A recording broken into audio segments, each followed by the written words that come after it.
Bismillahirrahmanirrahim. Bonjour, dans cette vidéo on va essayer de vous expliquer la procédure d'accès à la plateforme e-learning de la faculté des sciences juridiques, économiques et sociales de l'université Mohammed Ier. Cette procédure est commune à tous les établissements, les écoles et les instituts de l'université. On va faire l'exemple avec la faculté de droit et on pourrait répercuter ça sur toutes les autres entités. Tout d'abord, on doit se diriger vers le portail web de la faculté, par exemple droit.ump.ma. Sur cette première page, on a plusieurs annonces qui s'affichent, par exemple l'annonce de learning, et bien avant cela, il y avait l'annonce d'accès au mail institutionnel universitaire. Ce mail institutionnel est indispensable pour tous les étudiants. C'est avec cet email qu'on pourrait accéder à la plateforme e-learning. Donc, en première étape, on va accéder à cette annonce. En premier pas, on va se diriger sur cette page pour activer notre email académique. L'email académique apparaît sur les listes en bas. Par exemple, je suis inscrit en semestre 4 sciences économiques et gestion. Donc je vais passer sur cette liste et je vais rechercher en utilisant CTRL F dans ce fichier mon numéro apogée ou bien mon nom. Par exemple, mon numéro apogée 160 92 59. Voilà, je retrouve mon nom, mon prénom, bien sûr, plus mon email académique. Je vais copier cet email ou bien l'enregistrer sur un bout de papier pour ne pas la perdre. Muni de mon adresse email académique, je vais me diriger vers la plateforme Gmail. Donc gmail.com par exemple. Ici, je vais mettre mon adresse email académique qui se termine avec ump.ac.ma et non une adresse email conventionnelle, Gmail. Je vais cliquer sur suivant.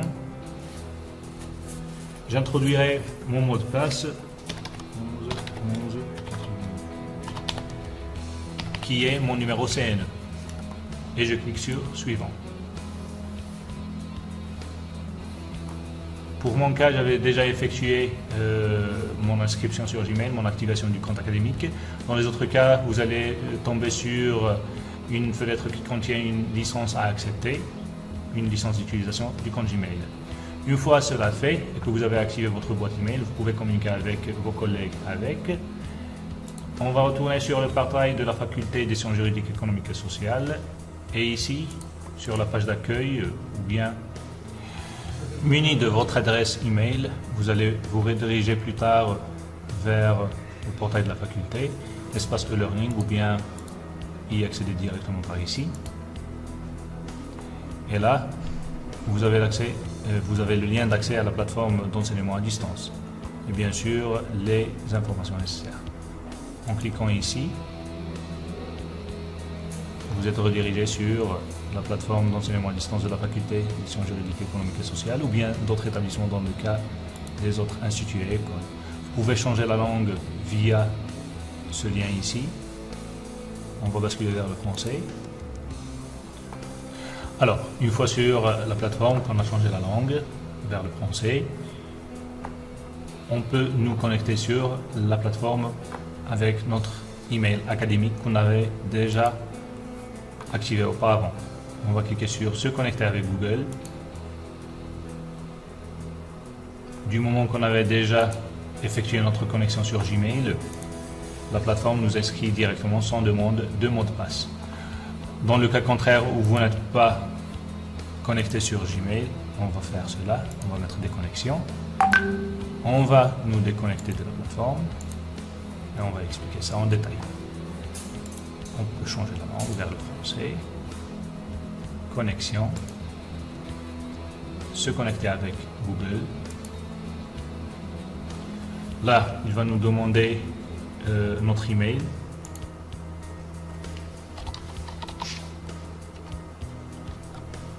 Et bien sûr, le mot de passe.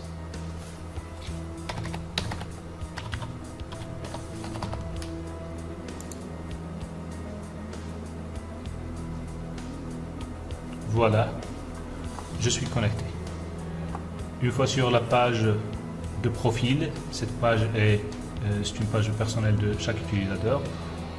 On peut aller vers l'accueil du site de la faculté ou bien de l'établissement pour voir les différents cours disponibles. Par exemple, on va accéder au cours des sciences économiques du semestre 4, par exemple analyse financière, et puisque j'appartiens au groupe 1 et 2, je vais m'inscrire sur le cours d'analyse financière du professeur Leila Lattab qui assure le cours pour les groupes 1 et 2. L'inscription est automatique et là, je peux visualiser l'ensemble des ressources pédagogiques proposées par l'enseignant pour ses étudiants. Je peux consulter les fichiers PowerPoint ou bien visualiser directement sur mon navigateur les différents exercices et ressources pédagogiques mises en ligne par mon enseignant. Bien sûr, je peux m'inscrire à tout autre cours qui m'intéresse. Si je suis par exemple en S6 aussi, parcours gestion, je vais me diriger vers mon 6e semestre et j'accède au cours de stratégie industrielle. J'y m'y inscris. C'est tout pour cette vidéo. Je vous remercie pour votre attention.